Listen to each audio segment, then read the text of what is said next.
It's the Bubba Loves Fun show, and I got a special guest on the phone. I think you can hear me now. Rollo, can you get me? Yeah, I got you. You know what? We probably need to explain to our potential Zoom guests that you can't hear us. So you see us talking, and then we see you talking. Yeah. And then you think we can't hear you, but you can hear us, and we can hear you, but it's just.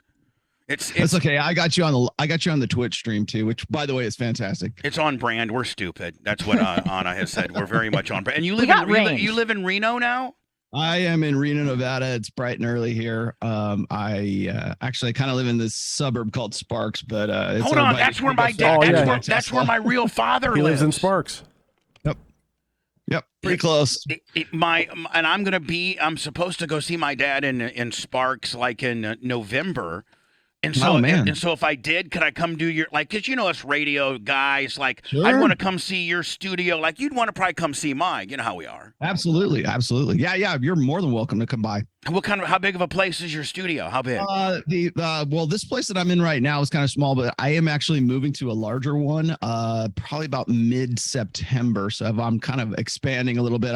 I'm moving to a bigger place here in the Reno area, and then I have a partner that I'm working with down in Las Vegas, and I do a lot of work in Vegas. So we're developing a 3-studio podcast studio down there right now. So I'm going to be spreading my time between Reno and Vegas here real soon. Now, are you opening up a podcast deal like for other podcasters to be able to use, like to have a place?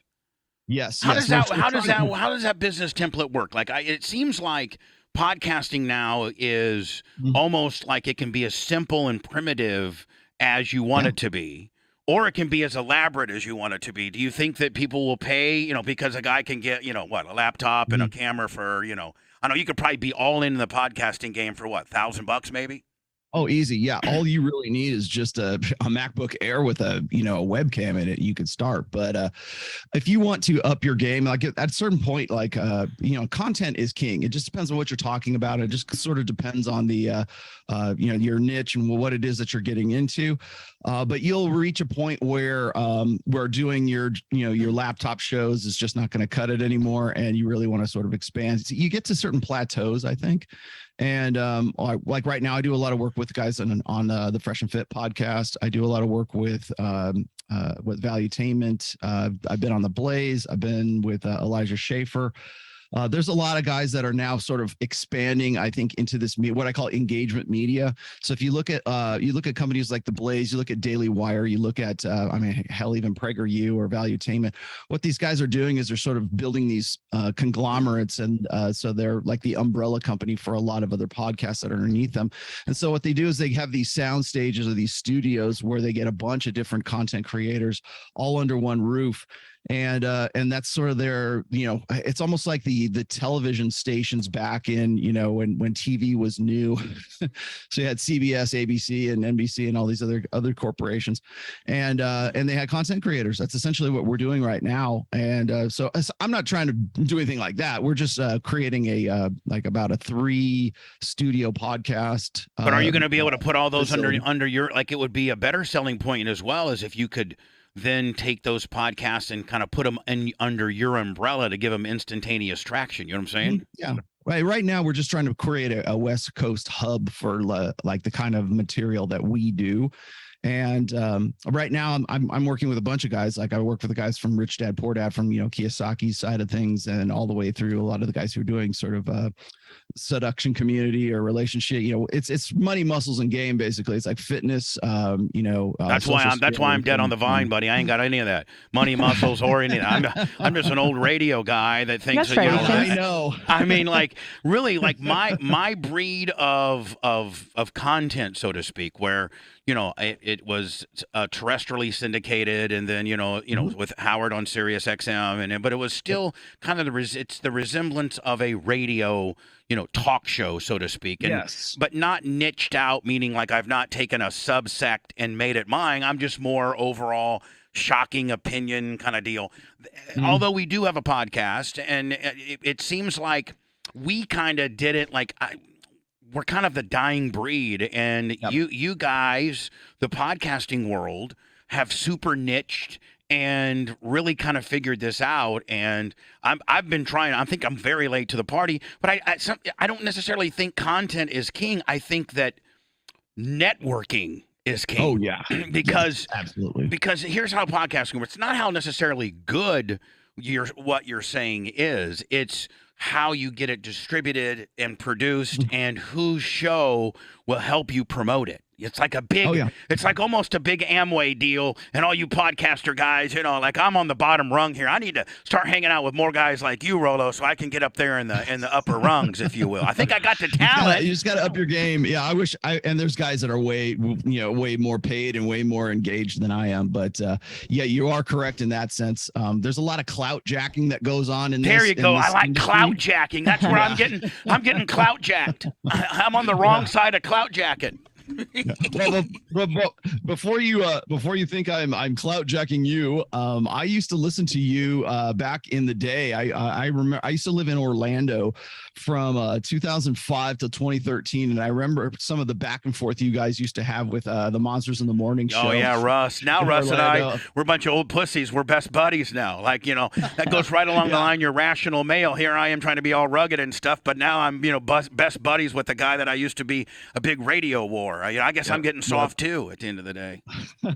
Well, I mean, I understand what you're talking about. The guy who was my sort of my broadcasting slash I guess public speaking mentor was a guy named Pat Campbell, and he was a terrestrial radio show guy out of Tulsa, Oklahoma.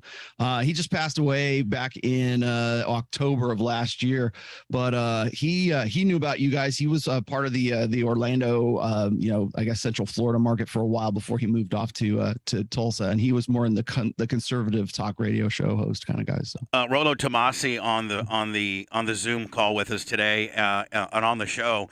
He has a 4-part series. I think you're on your 4th. 5-part now. Is it 5? Sorry, yeah. God damn it! I thought okay. Anna, you prepped me wrong. It just came out in April, so I can't. I said book series. Oh, book series. Yes, his book series is called The Rational Male. That's also his YouTube channel as well. He does quite well. He kind of Rollo kind of walks men through. I don't know, trying to be kind of still a real man, back to the basics of masculinity. Not back to knocking your girl over the head with a plank like a caveman, but at least not being a woke ass snowflake like a lot of men are nowadays. I mean, it's really disturbing as a 56-year-old guy that kind of is old school. It's very disturbing to see what men have become, quite frankly. Oh yeah. Yeah, absolutely. We've systematically feminized men over the course of about 4 generations. And if you get into any of the books in my series, I talk about how a lot of this began right after the sexual revolution, right around after the invention of the pill and 1965. Is that where you bring it back to? Is that where you take it back to, Rollo, then? Oh yeah. If you go and you look at where divorce statistics started, if you look at there's so many I'm really good at connecting dots, and all of those dots all usually point to one direction. It's right around 1965. So if you look at like the rise in divorces, if you look at the decline in marriage, if you look at like Title IX, if you look at just the rise of sort of militant feminism and sort of wokeism, you can go and trace it all the way back until right about the sexual revolution. And see, that just goes to show you that ass controls us guys. So when we weren't so hung up on the ass, we had a little more power, but once we could start blasting because the girl was on the pill and things like that, we didn't have to worry about it. Then we became weaker as a species. Well, yeah, and then you have to look at all the downstream effects of being able to have sex and not worry about any kind of pregnancy. And then, I got a vasectomy when I was 35. Best investment I ever made. Probably a good idea. In today's environment, they don't want, like if you're under 30, they try to talk, and you go roll up into, your urologist, and especially you don't have children, and you don't have kids, and you're under 30. They actually try to talk you out of getting a vasectomy. Oh yeah. And if you're married, by the way, they'll go and ask and say, "Does your wife know that you're getting a vasectomy?" they want to make sure that there's no surprises on her end. Yeah, they want us to have more kids, so they're more in control of us at that point. Well, the more kids equal more power over us. Bottom line is. Essentially, I mean, it's resource transfer and resource exchange at that point. I mean, you put it in real smart words. I put it in caveman type terms, but the more kids means the less power for us, period. More or less, it's responsibility without authority is what it really breaks down But to. even like during the women's lib era and stuff, like, and I'm not trying to say women need to know their role. I'm not saying that. But what I'm saying is us men's need to know our role and be a little more manly. Women can have all the power. They can be all the CEOs. It can be the Me Too movement. I love the fact that women are really doing a lot of great things right now. But that doesn't mean that we have to be a bunch of pussies. That's true. What you're getting into right now is something that I've talked about in the past. It's responsibility without authority is slavery right now. So a lot of people think that the solution to getting guys to man up after having told them to man down for so long is that guys need to take more and more responsibility. Well, the problem is like at a certain point you've taken so much responsibility, you simply don't have the authority to exercise that responsibility in the first place. So you can only really claim responsibility up to a point. So when we say, hey, guys, need to sack up and they need to go out and take responsibility, be more of a man. Okay, I get that part. The problem that happens after that is a lot of these guys simply don't have the authority or don't even put it upon themselves to exercise or claim that authority as a man, so that they can actually exercise that responsibility. So back in the day when, the good old days, right, prior to the sexual revolution, we had what women would complain of as patriarchy. And patriarchy actually is a much more balanced system than feminism or gynocentrism, or we're certainly where we're at right now. Because, man, Rollo's smart as hell. I need to hang out with Rollo. Back in the day, back in the old man, me and Rollo would have a good ass show. I could be the rough around the edges, and he could be the real smooth dude that comes in there and sets my barbaric ass straight. Me and Rollo need to do some stuff together. Well, patriarchy used to be about responsibility. You had to be responsible for your wife and your family and your kids and, the dog in the yard and have a job and be a responsible guy. But that came with a commensurate amount of authority, meaning that you were the head of the household and what you said goes. Yeah, right I like that. I like all that responsibility and no authority now, whatsoever. You've been married 25 years. Are you still the head of the household, Rollo? Absolutely, I am. I mean, I know that you feed the greyhounds here and there. See, I did my research on you. See? Yeah. And so you still feed the dogs. You're still the man. I mean, like me, I run my house like I do the check, but I do the bills. I'm the man. Well, I think a lot of people think that when you talk about I guess authority or masculine authority in the household, it just depends on the deference that is sort of that defines your relationship. So when I am making decisions that benefit myself, they also benefit the people who I love and who I have in my house and the people who are dependent upon me. So right now, I mean, I've got, my wife, my daughter, my mother-in-law. I've got several other people who are sort of, I don't want to say dependents, but they are. You got the mother-in-law. Their lifestyle depends on the whether mother-in-law or not gimmick. Rollo, you got the mother-in-law gimmick. How's that? She lives in the downstairs unit. Yeah. That I also the basement. paid for. Does she like you though? Do you guys get along? Oh, absolutely. All right. Oh, absolutely. A lot of times a real strong man can get the mother-in-law as a real cool ally. You know what I'm saying? That's when you're really the man. She's good. She's always been very supportive of everything that I've done and really my marriage with my wife. But I mean, I think the thing that defines us the most is sort of this understanding of what our roles are and where we fit in. And I think people really kind of bristle at the idea of like saying, oh, well, know your role. That's not a statement of like, slavery or trying to put. No, I think that statement's dead on, period, for all types of different situations. Yeah. And I also think it's confusing, especially to a lot of men, because we have a lot of women calling for men to kind of stand down in toxic masculinity. But then sexually, they're selecting the men that are, a little bit more rugged, a little more alpha. Right. So it's this confusing thing. It's like, okay, well, why are all the G's, why are all the mafia bosses, as Andrew Tate calls them, why are they getting all the girls? But but they're calling for men to stand down and get in touch with their feminine side. But I think there's a certain amount of women. I think there's a certain amount of women that still want an alpha, though. They do, like privately, but publicly they say that men are toxic and masculinity is bad and blah blah blah. Bunch of two-faced bitches. Right. So it's an interesting discrepancy there.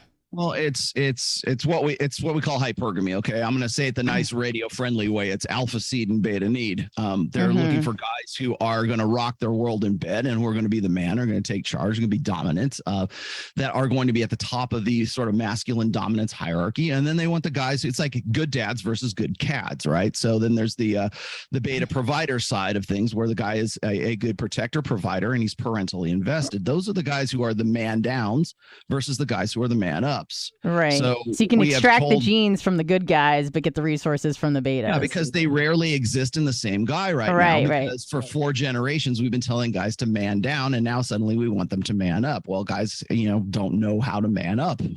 They don't even know what that means. In fact, to be a man right now seems like a negative thing. To actually embrace masculinity, it has a negative connotation. That's how we get things like toxic masculinity. There's no such thing as toxic masculinity. There's only masculinity, and there's the aspects of it that are convenient and are good and are work in line with a female imperative, and there's the side that doesn't. So the same imperatives that push a guy like, I'm sure you've seen the show Jackass, where guys go and do like crazy stupid ass stunts all the time. Right. That masculinity is the same masculinity that inspires like the firemen to run into the burning building to save risk taking and protection. So what's toxic and what is not? It's the same masculinity. It's just applied in a different way.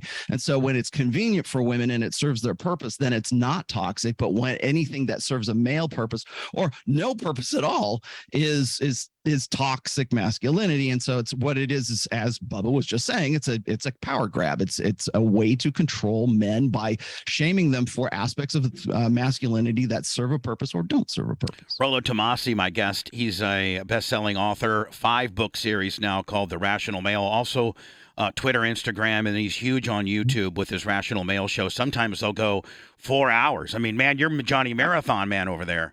I do one really long form show that's 1 p.m. Pacific, 4 p.m. Eastern. I do that on Sundays.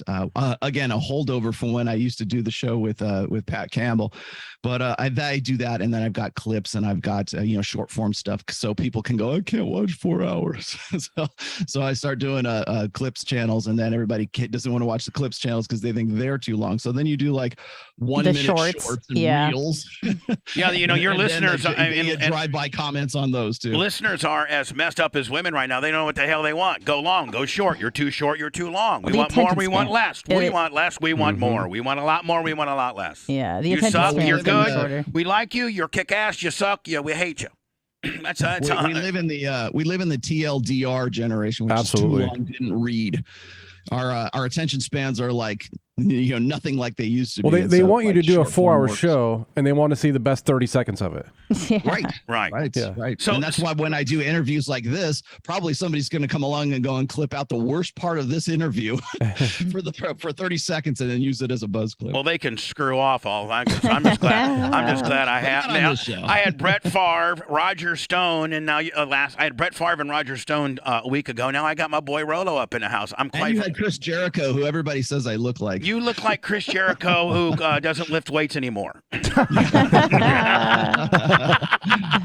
You look like Chris Jericho that had a neck injury and had to quit lifting weights. And by the way, oddly enough, we are really good friends of Chris. And for Chris's first, I don't know, maybe 5 years of his podcast, he used our studios to record them. Really? When he was with podcast, I think he was with Podcast One at the time. He's moved around a few different times, hasn't he? In the podcast world.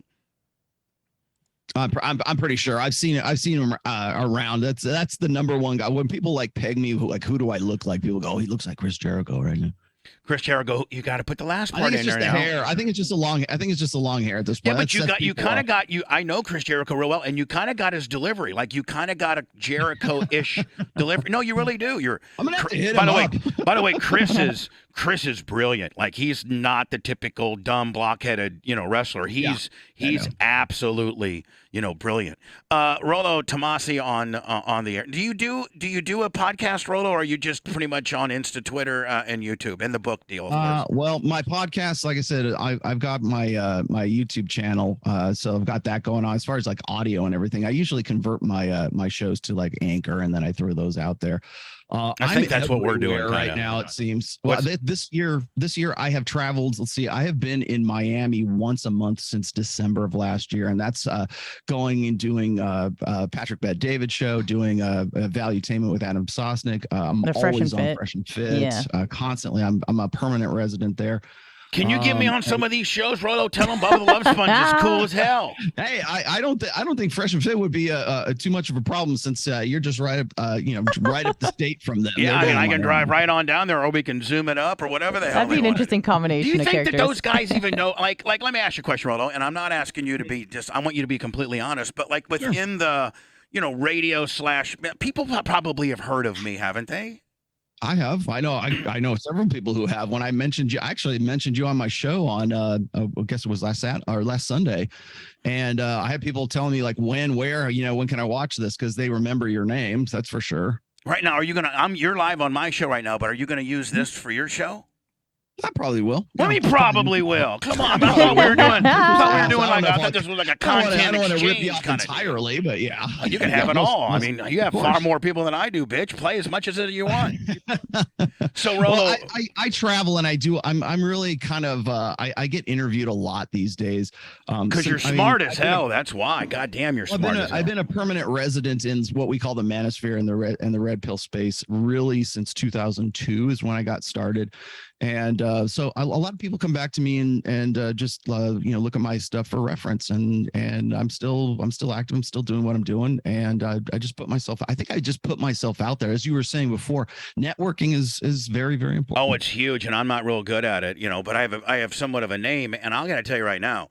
Well, because we're best friends now, and and I'm going to be in Reno, Nevada, hopefully seeing you. But yeah, definitely. But out of everybody you've ever been on, and I'm not trying to blow my own horn, buddy, but out of everything, every show that you've been on, or every guest that you've had, and it's all about being, man up, man this, and man up. How many people that you've had on that think they're real men have a sexual technique that's been named after them? Sterling Cooper. Okay, so Sterling is the only one that comes to mind. He was, I think he's out of the industry now, but he was a male porn star for a long time. Yeah, and by all means, Sterling Cooper was probably pretty much a pimp, pretty much an OG, pretty much a cool dude. Absolutely, still is. Right. Well, do you know? I don't know if you have the ability to Google something now, but if you could Google two-fingered cul-de-sac Jones. It's a sexual fingering technique developed and accredited to me. Two-fingered, CULDASAC, cul-de-sac Jones. And you might just see how big of a time star I am right now. Do I want it? This is in the Urban Dictionary. Well, yeah, that counts, doesn't it? I mean, come on. Dictionary. I mean, don't discredit the source. It's still a dictionary, although from the urban side of things. Oh, wait, no, Urban Dictionary. An action you can't say the last word. The love sponge to make his sexual partner. Yes. Perfect. Well done. I mean, that's some pod cred, ain't it, bud? That's some red pill manosphere pod cred, ain't it, buddy? I got you laughing. Dark Match Chris Jericho. A real man put the dent in the universe, and apparently that's the dent you've put in the universe. Now, have you ever, the ultimate man, have you ever used that particular technique on your wife? No, but now I'm curious. I'm going to have to figure it out. I'm going to show you right now, okay? I'm going to show you if you watch the thing, okay? Now, if your woman was, there's the two techniques. There's the curveball and the come here. Okay. Now a pitcher throws. I'm really aware of the shocker, but keep going. Okay. Yeah, and the shocker is another. Not every girl's into the shocker. That's a little barbaric, if you will. Yeah. So if the woman was on all fours, then you would do the curveball technique, which is kind of like this, like a pitcher throwing a curveball. And then if the woman was on her back, you would do the come here technique, like this. Boom. I see. See, you learned something. I got you smiling. God. I mean, we're best friends. I'm going to be on Feel It Up soon. I promise you. Yes. Feel It Up. Now we got to get Sterling and you in Reno. Yeah, exactly. It's Rollo Tomassi, best-selling author of The Rational Male, also this ongoing YouTube series. Basically, trying to get men to understand that you can still be a man in today's world. What you know, and with your fans and your listeners and stuff, Rollo, what's the most common question a guy that might want your advice asks you? Like, what's your most common question? How do I get my girlfriend back? That's the number one thing. It's like, how do I make this work? How do I get her back? How do I? So it's like a guy who lost his girl. She's maybe with another dude. That's the number one question I'm asked. I get a lot. I mean, there's a variety of things that I get asked, but that's how do you answer that? How do you answer that question? How do you answer? Like, hey, Rollo, my girl left me. I say you don't. You don't. Exactly. You eject. It's what you I've got a series of rules. There are like 9 iron rules of Tomassi. Number 7 is never root through garbage once you've taken the can to the trash can to the curb, because what you thought was worth rooting around for is never really what you thought it was. And that's just sort of a metaphor for these guys who end up getting into a relationship, and usually the breakup's initiated by the girl, and they want to find some special way or some secret formula or some secret sauce that's going to bring her back, and they're going to have this idealized relationship when in fact it's pretty much over, and it's time better spent for them developing new relationships than it is trying to repair or rekindle something that is pretty much gone. And most guys come into this space because they are at a point of crisis, or they're at a point of trauma where like what they have believed or what they've been doing for so long isn't working for them. And I got to stress the fact that we don't advertise. The manosphere is here. It's been here for a while, and I hate even to really even call it the manosphere. It's really the male self-improvement space now, I think, is what we should probably call it.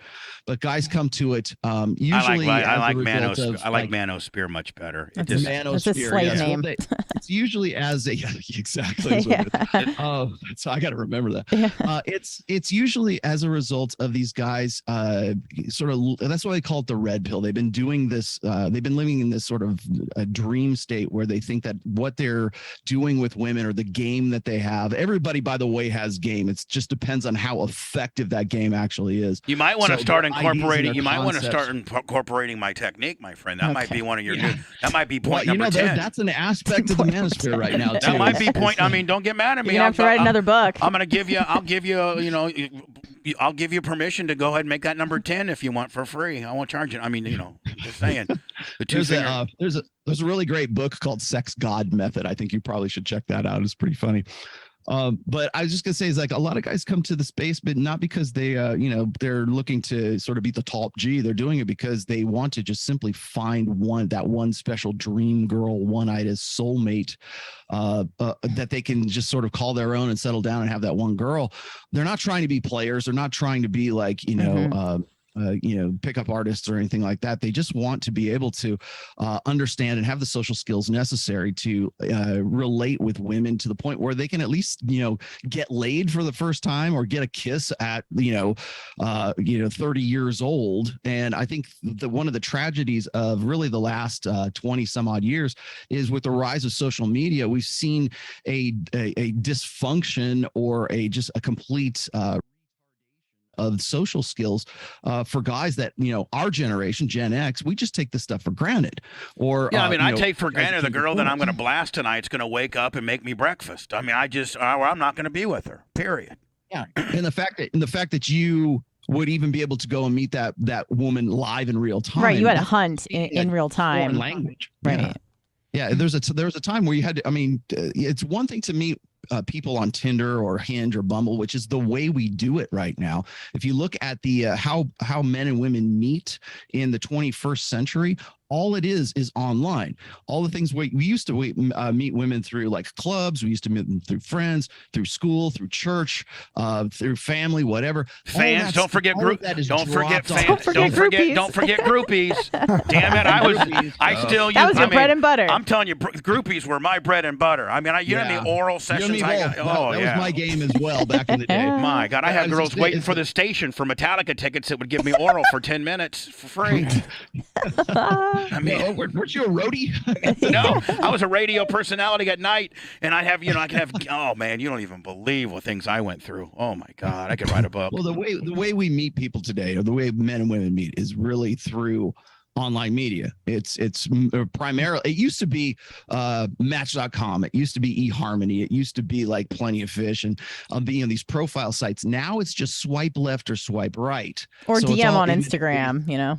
Exactly. Yeah, and Instagram, by the way, is the #1 dating app on planet Earth right now. And so it's no longer, hey, can I get your phone number? It's follow me on Instagram and I'll see if you're cool enough to hang out with, because it's all perception. It's all smoke and mirrors, really. And then all that world's fake in Brand itself, management. right? I mean, all that. I mean, that can be as good or as honest. Filtered. Yeah. I mean, please.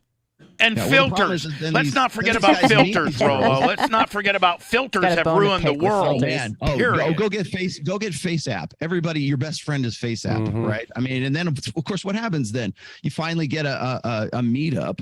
You finally get to the point where you're meeting with this person, and they don't look like what their Instagram is. I was talking to a guy. I won't rat him out, but a guy who was a cosmetic surgeon, and there is a huge rise in what's called Zoom dysphoria. Have you ever or dysmorphia? Have you heard of that before? No, Zoom only a dysmorphia? smart guy like you would know the cutting edge of that stuff. Tell us immediately. Well, you and I are on Zoom right now, right? And you probably got the make me look better Zoom filter. No, I'm a fat 56-year-old out of gas smoothing. one. Well, okay, yeah, at a certain point, that doesn't work anymore. I got the reverse filter. I got this is what I really look like. So Oh you my can God. impress in real time. So what's happening is you've got primarily women who because of the pandemic and because of the new work from home dynamic, and everybody has Zoom meetings now. And suddenly they want to look like what they think they ought to look like, courtesy of the facial smoothing and the whatever. Or they think they do look like using that on their Right. social media.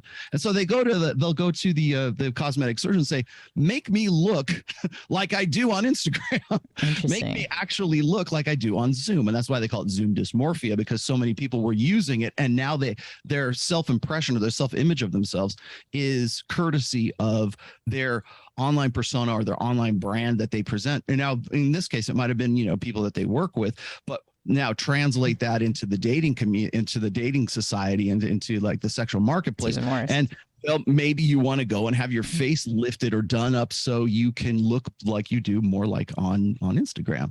And so it becomes a very real problem, I think, for because everything is about perception.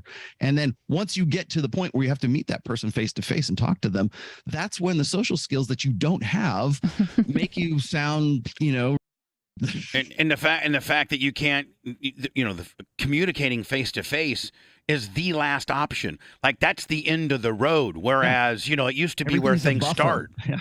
Yeah, everything is is a buffer for rejection right now. The Rational social media. Male is his YouTube site, his books as well. Rollo Tomassi. He's kind of, I don't know, he's kind of a old school guy that is trying to help men get into this space of feeling better about themselves. And it seems like the last, 10 to 15 years, the world is just trying to make men soft, and men are going along with it for the most part, right? Mm-hmm. Yes, because they see it as a form of game. They see it as the more that they identify with the feminine, the more that they are get in touch with their emotions, right? We've heard that for really since the late 60s, early 70s. Men need to get in touch with their feminine side. Men need to express themselves emotionally. Men are the more perfected man looks like a woman. That's essentially what it comes down In to. today's world, right? You want to kind of fem yourself up a little bit, right? Do you think academia has anything to do with that? Oh, absolutely. Right, I think like indoctrinating these academia kids, is, right? Yeah, academia is the downstream effect of that for sure. Right. If you go and you look at the statistics for it, at least in public schools, let's just say, from the time a kid is in kindergarten until you are in some cases postgraduate school, 78% of your teachers are going to be female in the United States, and it gets much broader in Canada and the UK as well. Teaching is done by women right now. It's by women for women in the style of women. There's a certain way that women teach that men do not teach. So right now, we have such a lack of men in education. Real men. Well, real men, but it's the thing is that like guys who get into, think about all of the money and the training and the student loans you would have to do or you'd have to take on to become a teacher as a man today. And think about the low-paying aspect of that. Think about the status aspect of that, and then think of the risk factors if you don't toe the feminist wokesy agenda.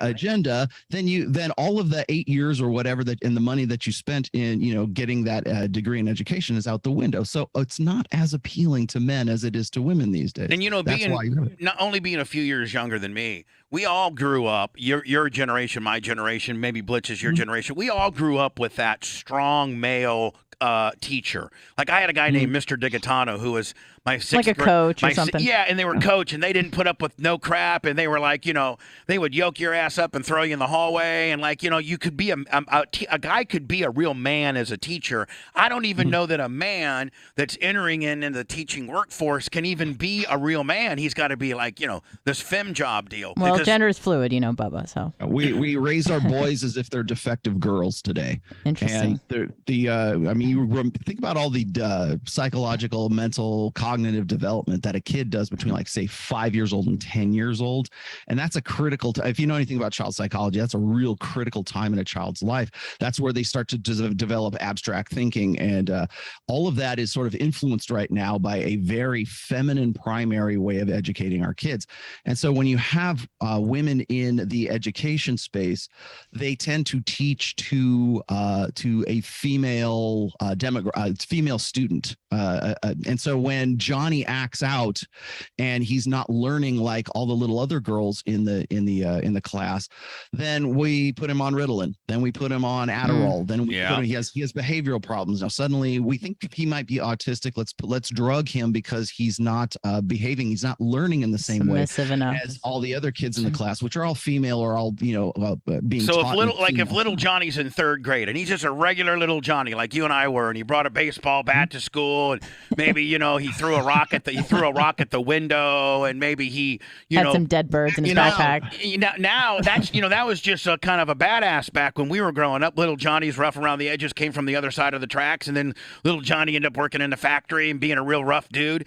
Now, when you're in third grade and you're little rough Johnny, they try to Ritalin you up and try to make you conform and fem you up, kind of. But not only in education, but it seems like in society, that's where we're headed. That's what we're doing. Yeah, exactly. Anything that serves a masculine imperative is usually labeled as toxic masculinity. I think that's what my problem is. I'm a toxic male. I think that's my problem. You're just a toxic person. By the current definition, yes, you are. I am. Pretty much any guy on planet Earth could, in some way, shape, or form, be considered toxic. Also, can women, right? It's on the sliding scale as to like whatever serves a female imperative and what doesn't. So that's like I was saying. There's no such thing as toxic masculinity. There is only masculinity, and there's the aspects of it that are convenient to women and that are inconvenient. I don't know. I'm pretty toxic. I got a sex tape, and I've been caught with a bunch. I mean, I've killed a wild boar. I've been on trial 4 times. Tape. That should say something. Hold on. I tell you one thing. I'm the guy that got the most. I'm the guy that acted like a bitch on the sex tape. I'm the one that got the bitch side of the sex tape. I wasn't even on the good side of the sex tape. I got canceled because of my sex tape. Hogan got 141 million, and I lost my job on my sex tape. I remember that too. Oh man. Well, I think it's funny to think that those used to be so scandalous, and now we live in the age of like OnlyFans and right. So my wife had sex. You can monetize it now. Yeah, so. I mean, my wife. I let my best friend who was I let my best friend have sex with my wife. Big deal. What's the big deal about it? I mean, I don't know. I lost everything because of that, though. It was horrible. Mm-hmm. Now you can take that and monetize it on OnlyFans. Now that's mundane. Yeah, it was about a decade too early, Bob. Yeah, my timing's way off. Do you have a big female audience? And if so, are they coming to you with questions, or is it just mostly just trolls? I have a female demographic. I'd say probably about 5% of my audience. Okay. I'm definitely in there. Rollo, I hate to interrupt you, but when I look at my demographics on YouTube and Facebook and stuff, I'm about 8%. Mm-hmm. My show. So you got me. Yeah. No. Meaning, I'm Superman. Like I'm a super male like you. So I need to I'm just saying I need to be as successful as you on this deal. Well, I kind of like that. That's the sort of the breakdown right there, because the women that I do get that are sort of my fans, I call them my sister wives, right? They are very supportive, and they really, you at least you get the women who are They really get sort it. of on They board get with it. what you're talking They about. get it, and they're cool They do. bitches, is what they are. Well, and it's I people always ask me, like, where do you get the most hate from? Like, do you get, like, are feminists coming at you, or is the woke mob coming after you? And I'm like, no, it's guys. It's usually Interesting. guys who don't want to have like the truth forced upon them, and it's really hard for them to sort of break that those idealizations that they've pretty much built a life around. Like kind of the sunk cost fallacy, like they've been investing in Exactly. this bad way of dealing with women their whole lives. They don't want to believe that, Right. so they just keep investing in it. They go through what we call the red pill rage, is Yeah. When they come into the material that I've been putting out for a long time, and other people too. I don't want to just claim complete responsibility for this, but when they come into this space, a lot of people say, well, yeah, that'll make you angry and it'll radicalize young men. I'm like, no, they're not angry at women. They're angry at themselves for having believed this crap for so long. And they're that's so why- far down the rabbit hole, they don't know if they can get out of it. Yeah, well, they become what I call zeroed out, and so they get to the point where, like, everything that they have been sort of building or they thought was valuable to them just sort of like is less valuable at the very least. And in the most extreme cases, they're just kind of like, okay, well, I'm cut adrift here. I don't know what I'm supposed to do. And that's a really hard place for guys, because that's when guys get sort of nihilistic and despondent, and they get into what we call the black pill doom phase. Man, you got all kinds of cool terms. You got all kinds of cool terms. Black pill, Zoom phase. I love that. They don't realize that there's a lot more opportunity once they understand the truth. It's like when they get to when they have their sort of the veil lifted off their eyes, they become they get angry, but it's not, again, the red pill doesn't exist so men will hate women. It exists so men won't hate women for what they can't be to them. And I keep trying to stress that, because everybody thinks it's all about anger and it's all about, like, misogyny and everything. No, it's not. It's about education and understanding that men have a nature, that women have a nature, and that there is a dynamic between men and women's nature that's been around for a long time, that we just simply want to, we want to cover it up with emotion. Reform, we yeah. want to cover it up with, like, beliefs. We want to cover it up. We want things to be a way that we think that they should, rather than look at how they are. And that's why people get really frustrated with me, because they think I'm going to, like, give them the secret 5-step, 10-step, 12 rules for whatever life step to change, their stars and make them into Less of a Andrew pussy. Tate overnight. Right. Yeah. Sorry. So I'm just gonna say is that that magic, it's a process. It's like learning a martial art, right? You don't just go from white belt to black belt with a one course or something like that. You have to actually be doing this, and that's hard, because guys are facing down, like, having to rebuild their lives after coming into understanding all that. Are these men claiming that they're successful with women? Like, why wouldn't they be open to it if they're failing and getting rejected all the time? Well, I think what's happened right now is it's not the male self-improvement space. The manosphere has sort of evolved, and I think for the better, into aspects of getting your money on point, getting your body, finance, getting your physique on point, getting your game on point, which is really where I kind of shine. But it's just your confidence in general. Yeah, I'm not trying to be Social disrespectful skills. to your wife, but man, she better hold on to you, because you got some game, buddy. You go right on down to the local pub and pick up any chick.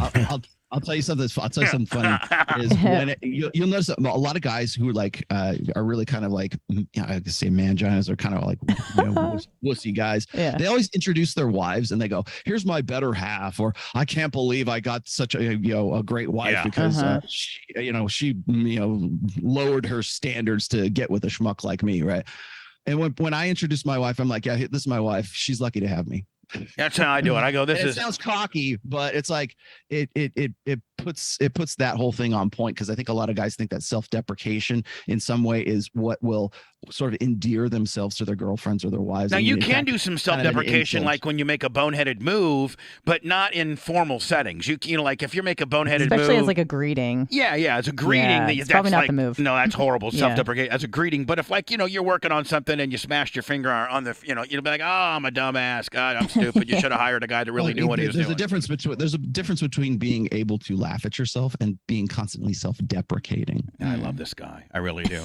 Rollo, can we have you on from time to time so we can man up? Absolutely. Stop being a bunch of pussies? I haven't done a regular terrestrial radio show spot since Pat Campbell passed away. But yeah, we'll be your new home.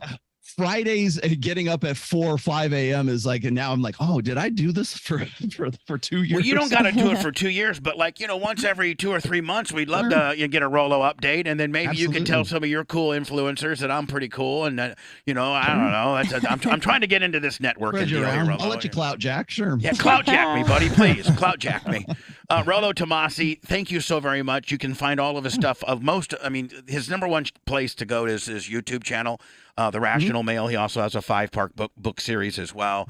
Twitter, Instagram, all at the Rational. Yeah, my blog, by the way, is therationalmale.com. That's where I actually kind of I think I do my best work on the blog because it's where I sort of sort out my ideas and just I'm kind of coming back to it now after a big layoff. But that's where a lot of the stuff in my books come from, the essays that I've done over the course of really 20 years, but certainly since the last 10.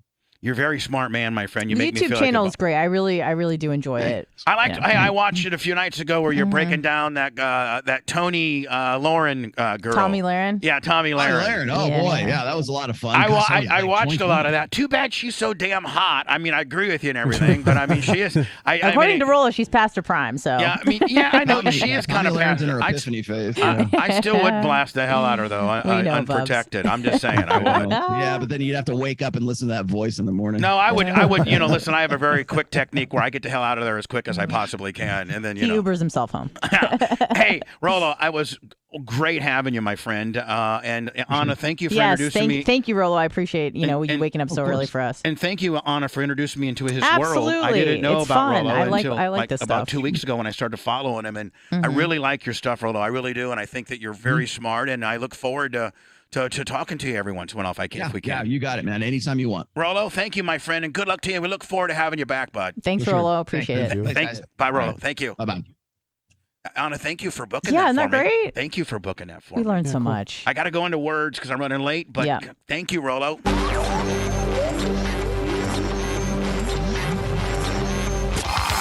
Bubba Radio Network will return after this.